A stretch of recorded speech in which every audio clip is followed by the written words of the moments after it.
Крај на една ера во Куба. Завршува доминацијата на династијата Кастро, на власт преку 6 децении, а со нив и залезот на генерацијата на Барбудос. Геронтокрацијата на борците од Сиера Маестре, заедно со Фидел Кастро, е лидер Максимо. Кубанското национално собрание денеска го избра 57 годишниот Мигел Диас Канел за нов председател на Куба, наследувајќи го Раул Кастро, кој останува генерален секретар на Комунистичката партија. Диас, 57 години, наречен Диас и Ноче, или Ден и ноќ, поради својата неуморна работа. Роден после Кубанската револуција, почитуван заради својата идеолошка сила, верен на партиската линија, искрен противник на американскиот империализам.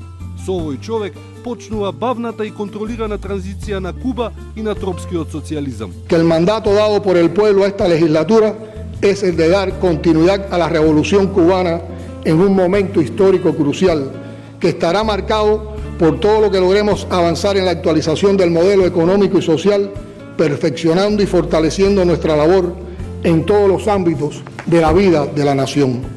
Откако обидот за транзиција на Раул Кастро според виетнамскиот модел не успеа, комбинирајќи еднопартиски систем со слободен пазар во кубанскиот државен социализам, прашањето е како ќе се подобри економијата.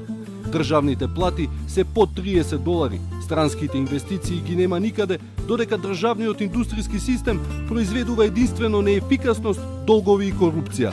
Но барем од аспект на меѓународниот имидж, Куба го избегна патот на севернокорејската династија и номенклатура. Díaz Canel va a ser lo mejor por nuestro país, va a seguir con todo el proceso histórico que tenemos, que hemos vivido hasta ahora, va a hacer muchas cosas buenas por nosotros y nos va a saber representar bien acá nuestro gobierno. Díaz Canel, que mejore un poquito más las cosas de los mercados y eso, para que pueda uno mantenerse con el dinero, el salario ese que tenemos.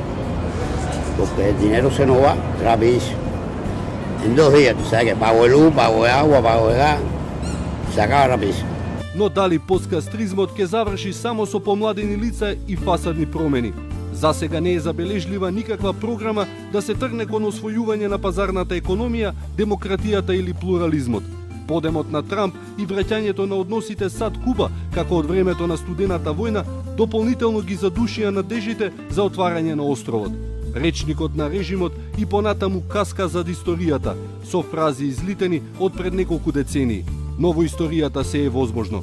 Можеби Диас Канел ќе се открие како реформатор и над очекувањата, оставајќи при тоа генерацијата на Раул да замине од сцената пред да забрза.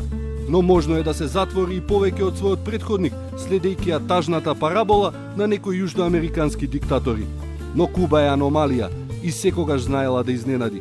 Прашањето е кој страф е поголем, од доаѓањето на новото или од згаснувањето на тропскиот социализам.